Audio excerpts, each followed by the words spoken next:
Bonjour, merci pour l'invitation. Donc effectivement aujourd'hui on m'a demandé de présenter quelques actions qui étaient menées en milieu de travail.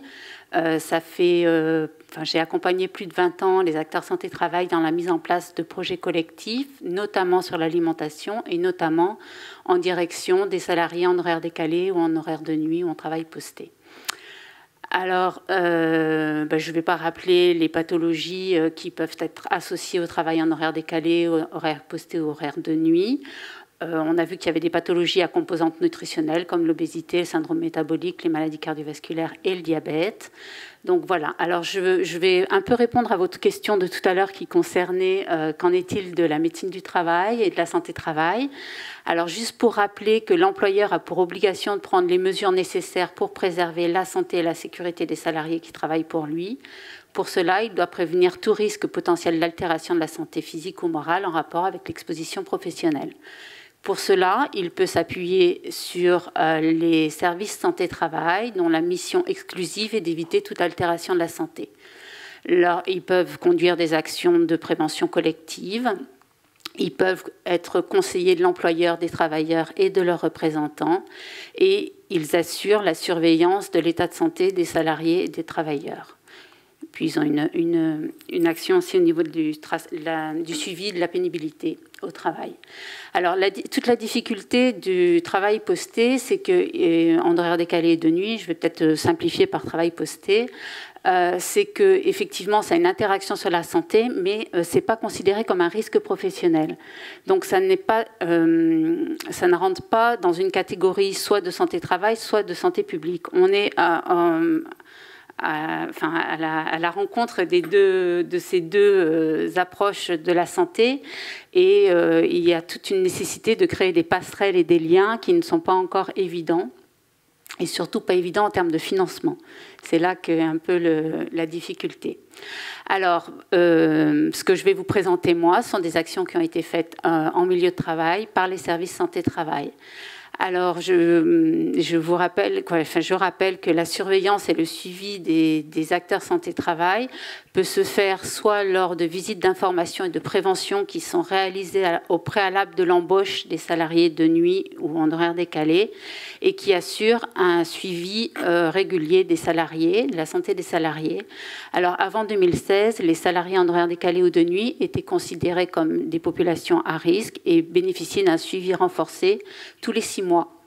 En 2016, il y a une réforme de la santé au travail et maintenant, ce délai est ramené à 3 ans. Mais il peut être selon d'autres périodicités en fonction de ce que décide en fonction du protocole que met en place le médecin du travail pour le suivi de ses salariés. Alors, dans les actions...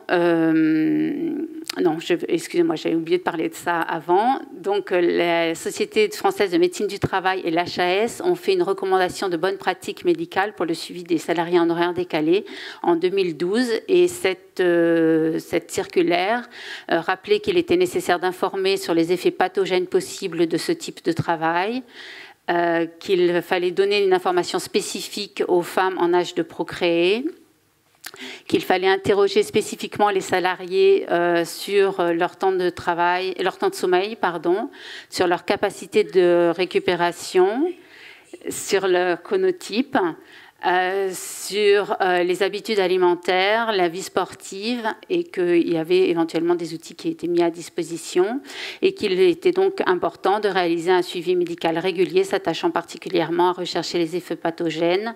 Donc on en parlait, troubles du sommeil ou de la vigilance, somnolence, accidents du travail, problèmes cardiovasculaires ou digestifs, anxiété, dépression, suivi gynécologique. Alors, parmi les actions que je peux vous présenter aujourd'hui, sur les actions individuelles, je peux vous présenter une qui a été faite dans un service santé-travail qui s'appelle Action Santé-Travail, qui est majoritairement dans le Pas-de-Calais. Les médecins se sont réunis en groupe de travail et ils ont créé un protocole de suivi de ces salariés. Donc, je suis désolée, l'image n'est pas nette, mais le protocole s'attachait à reprendre tous les marqueurs de santé ou toutes les informations qui pouvaient être importantes pour ce suivi, qui était mis dans le dossier médical du salarié, qui permet de le reconsulter régulièrement et de proposer systématiquement à chaque salarié de remplir un calendrier hygiène de vie sur 2 jours de travail et 1 jour de repos. Et ce questionnaire était vu avec le médecin du travail lors de la visite de suivi. Ils ont aussi réalisé un guide destiné aux travailleurs de nuit, aux travailleurs postés, qu'ils remettaient systématiquement à chaque entretien. Et ils ont réalisé 11 fiches d'informations qu'ils remettaient aux salariés en fonction de la problématique qu'ils avaient identifiée chez le salarié. Ce service s'est aussi étoffé d'une équipe pluridisciplinaire avec une diététicienne et une intervenante en nutrition. Ce n'est pas cas général, c'est vraiment un service qui dénote par cette démarche. Et lors de la visite de prévention et d'information avant l'embauche, les salariés étaient systématiquement orientés soit vers la diététicienne, soit vers l'intervenante en nutrition. Et lors des visites de suivi, s'il y avait une pathologie, les médecins du travail orientaient les salariés vers la diététicienne. Donc l'intervenante en nutrition ne donnait des informations générales qu'aux salariés qui n'avaient pas de facteur de risque, et la diététicienne intervenait quand il y avait un facteur de risque identifié chez le salarié. À savoir que dans le fonctionnement des services santé-travail, seulement 2 entretiens étaient possibles. Il n'était pas possible d'envisager un suivi régulier de ces salariés en termes de nutrition et d'accompagnement alimentaire. Autre exemple d'action individuelle, c'est une action qui s'appelait « Je prends ma santé à cœur » qui a été réalisée au ministère de l'Intérieur dans le Nord et dans le Pas-de-Calais. Il a été fait avec le médecin de prévention. Il y avait des forums qui ont été organisés, des conférences alimentation et sommeil. Donc, suite à la conférence auquel ont participé en tout presque 700 salariés. Suite donc à la conférence, il y avait des forums avec un éducateur sportif, avec des stands sur l'alcool, sur le tabac, sur l'alimentation. Et ces salariés étaient après vus individuellement par le médecin de prévention. Et comme on fait partie d'une administration, les visites médicales étaient tous les 5 ans. Donc il a été très difficile d'évaluer cette action, mais je reviendrai dans la conclusion, parce qu'en fait, effectivement, l'évaluation est vraiment la difficulté de toutes ces actions qui ont été menées. Donc voilà des exemples de choses qui étaient abordées lors des forums, donc sur les groupes alimentaires, sur je mange des sandwichs, sur qu'est-ce qui se passe quand on grignote et comment on peut organiser son activité quand on est poste de nuit, poste du matin ou poste d'après-midi. Autre exemple d'action collective, celle-là a été faite au sein de Roquette, qui est une entreprise d'additifs alimentaires dans le Pas-de-Calais, je crois, à la limite. Oui, c'est ça, c'est le Pas-de-Calais. Donc, le médecin du travail et les infirmières étaient motrices et investigatrices dans cette action. Donc, elles avaient protocolisé la visite des salariés qui, à ce moment-là, étaient vus tous les 6 mois. Et régulièrement, il y avait une piqûre de rappel sur l'alimentation et l'activité physique. Il y a des forums qui avaient été organisés dans cette entreprise qui ont été toujours sur le poste du matin, mais qui a permis comme ça à tous les salariés de participer à ces forums. Donc ces forums, il y avait aussi un coach sportif, les infirmières qui ont beaucoup travaillé sur la pratique de l'activité physique au quotidien, les gestes qu'on pouvait adopter sur son poste de travail. Et puis, toutes les associations sportives du bassin d'emploi étaient invitées aussi pour venir présenter leurs actions et la façon dont ils pouvaient accueillir ces salariés en horaire décalé, parce que c'est un peu la difficulté quand on n'a pas des horaires stables de pouvoir participer à un club sportif ou de pouvoir s'inscrire dans une dimension collective du sport ou de l'activité physique. Et puis, il y avait une coopération importante du restaurant d'entreprise où le chef et les seconds étaient allés se former à l'Institut Pasteur et proposaient à chaque repas un repas santé, un menu équilibré. Et l'avantage aussi dans cette entreprise, c'est que les plateaux étaient distribués aux salariés lors de leur poste de travail et qu'ils pouvaient choisir le plateau santé s'ils le voulaient. Autre exemple d'action menée toujours avec les services santé-travail, où ce sont des médecins du travail qui ont créé des outils, donc une mallette qui s'appelle Nutrisomme. C'est une action qui a été faite à Pôle Santé-Travail, majoritairement dans le Nord, dans le département du Nord. Et cette mallette contient un diaporama sur l'alimentation, un diaporama sur le sommeil, avec les livrets explicatifs, avec le maximum de connaissances actuelles sur ces deux thématiques, pour aider en fait les acteurs santé-travail à mettre en place des actions collectives en milieu de travail. Cette mallette contient aussi un quiz qui permet un premier contact avec les salariés et les sensibiliser à la thématique, et une brochure de prévention. Donc voici une partie de ce qu'est la brochure de prévention. Dernière action que je vous présentais aujourd'hui, c'est une action qui a été faite avec de nombreux médecins du travail de services inter-entreprises et intra-entreprises sur le Nord-Pas-de-Calais et la Picardie, avec des infirmiers, des diététiciennes, des intervenantes en nutrition. Et le but était de créer des outils à destination des acteurs de santé-travail qui puissent être utilisés en milieu de travail ou déposés en milieu de travail. Donc, pour exemple, cette affiche sur le travail de nuit et le travail en horaire décalé.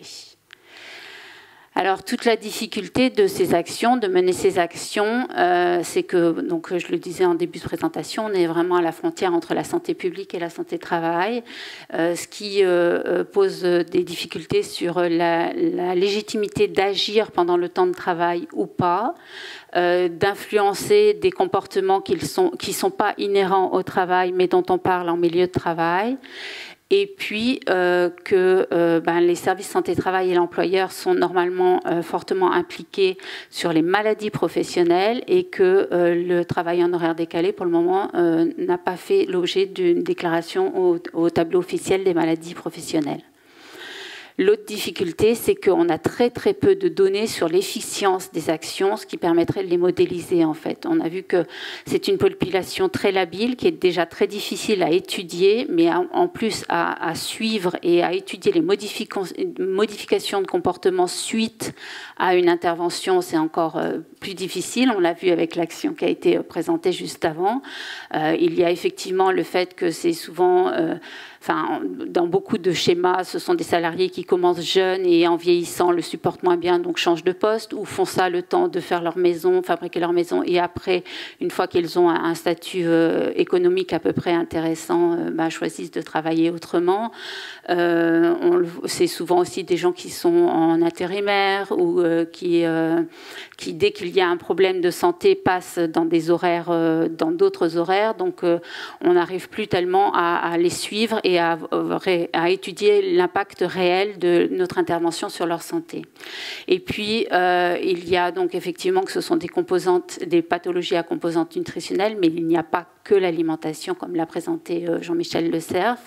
Donc, je remets cette diapositive de conclusion qui reprend la majorité des facteurs qui peuvent impacter la santé de ces salariés. Donc, il y a le système horaire, dont j'ai un peu parlé tout à l'heure sur les rotations, le sens des rotations, la longueur des rotations. Il y a bien sûr les conditions de travail, la façon dont le salarié est satisfait de ses conditions de travail, dont il s'adapte à ses conditions de travail, dont il s'adapte aux horaires par rapport à ses conditions de travail, dont il peut adapter sa vie sociale par rapport à tout ça. Il y a aussi des spécificités personnelles comme le génotype, comme l'âge, comme l'horloge biologique qui rentre en compte, et puis bien sûr la vie sociale. Donc voilà, je vous remercie de m'avoir donné la parole pour parler de ces expériences et ces actions qui ont été menées. Mais je crois et c'est encore un domaine dans lequel on peut beaucoup investiguer et dans lequel il y a encore beaucoup à faire pour pouvoir mener des actions qui soient pertinentes et efficientes. Voilà, je vous remercie. Merci beaucoup. Audrey, je me tourne vers toi. Est-ce que tu as des questions qui sont arrivées par le chat? Ce sont des questions assez générales sur la conférence aussi. D'abord, plutôt une question de vocabulaire. Si vous pouviez préciser ce qu'est un chronotype. Alors, ça a été évoqué plusieurs fois. Alors, je ne sais pas si vous voulez répondre, Monsieur Le Cerf. Le chronotype, c'est, en gros, pour faire simple, c'est est-ce que les gens sont plutôt du matin, plutôt de l'après-midi ou plutôt d'une grande adaptabilité par rapport à leurs horaires. Voilà. Merci. Est-ce que tu as d'autres questions? Alors, c'est une autre question aussi, mais je pense qu'il fait aussi écho à la situation où voilà, on a tendance aujourd'hui à penser beaucoup aux professionnels de santé. Et finalement, qu'en est-il de ces professionnels qui ont eux-mêmes des horaires assez surchargés et même décalés, qui pourtant doivent véhiculer ou relayer ces conseils alimentaires donc à la population ou voilà, aux patients. Comment finalement ils vont correctement se former sur le sujet, alors qu'eux-mêmes ont du mal à pouvoir avoir une alimentation correcte en fonction de leurs horaires. Oui, vous soulevez une question qui est intéressante et qui est plutôt relative au fait est-on capable de communiquer quelque chose quand on ne donne pas le bon exemple? C'est toujours très difficile. On sait que dans tous les métiers, c'est comme ça. Est-ce que tous les diététiciens mangent bien ou est-ce qu'ils sont aussi confrontés aux mêmes difficultés? Est-ce que les diététiciens sont aussi plus orthorexiques que les autres? Parfois aussi. Donc je pense qu'il n'y a pas d'incompatibilité absolue entre le fait d'avoir des difficultés soi-même pour réaliser un certain nombre de bonnes façons de se nourrir, de vivre ou de bouger, et puis la transmission. Mais c'est vrai que si on est plus convaincu, on a moins de difficultés. Ça fait partie de la force du message. Maintenant, le problème des infirmières de nuit est très particulier. Ce sont en général pas elles qui vont être amenées à communiquer à leurs patients des recommandations sur l'hygiène de vie. Elles ont d'autres rôles. Mais en tout cas, elles sont particulièrement exposées, c'est très connu, ça a été bien étudié, j'en ai montré quelques études, elles sont particulièrement exposées au risque de surpoids avec le temps et avec leur travail de nuit, c'est tout à fait exact. Voilà, donc c'est vrai que c'est pas toujours... on dit que le cordonnier n'est pas toujours le mieux chaussé, c'est un petit peu le sens de votre question. Je pense quand même qu'à force de communiquer quelque chose, on voit dans notre équipe, de communiquer un certain nombre de messages, on finit par être imprégné non seulement de la justesse, mais aussi de la pratique. Merci. Et justement, vous parliez d'études. Est-ce que vous avez des études peut-être ou initiatives sur ce sujet-là qui pourraient être indiquées aux internautes? Des études sur justement le travail des médecins, des internes, des infirmiers qui sont parfois formés justement pour donner des conseils en alimentation? Non, il n'y a pas d'études spécifiques. Ce que soulignait Mme Le Fur il y a un instant, c'est que c'est très compliqué. Nous, on s'y est attaché, j'allais dire, on s'y est collé et on s'y est confronté avec les difficultés qu'on a rapportées. On était à deux doigts de montrer une efficacité. Malheureusement, il y a eu un gros accident dans l'entreprise. La difficulté, c'est d'avoir un groupe témoin. La difficulté, c'est les critères d'évaluation. Trop souvent, les évaluations sont des évaluations de satisfaction. Est-ce que les gens étaient contents? Est-ce que les gens sont venus? C'est pas du tout suffisant. Nous, on a voulu aller plus loin. On a vu qu'on était aussi quand même un petit peu en difficulté. Pourtant, on avait un groupe témoin. Voilà, j'ai expliqué que les effectifs étaient un peu trop faibles pour des raisons qu'on a indiquées. Non, c'est vrai que c'est difficile. C'est pas parce que c'est difficile qu'il ne faut pas faire quelque chose. On a suffisamment de données épidémiologiques probantes pour dire qu'il faut agir. Maintenant, on aimerait bien pouvoir avoir des preuves complémentaires. En tout cas, il y a aujourd'hui des outils qui sont disponibles.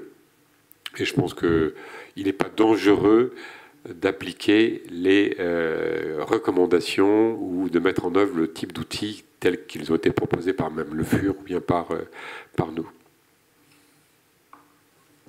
Merci Audrey. Est-ce que tu as encore des questions des internautes? Oui, justement par rapport à ce qui a été évoqué sur l'enjeu majeur et la responsabilité des entreprises, peut-on espérer qu'un jour le recrutement d'un salarié en horaire décalé se fera en fonction des risques métaboliques connus chez le salarié avant le recrutement?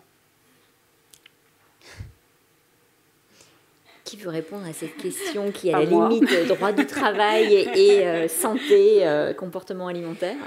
C'est très compliqué parce qu'il y a aussi une question éthique.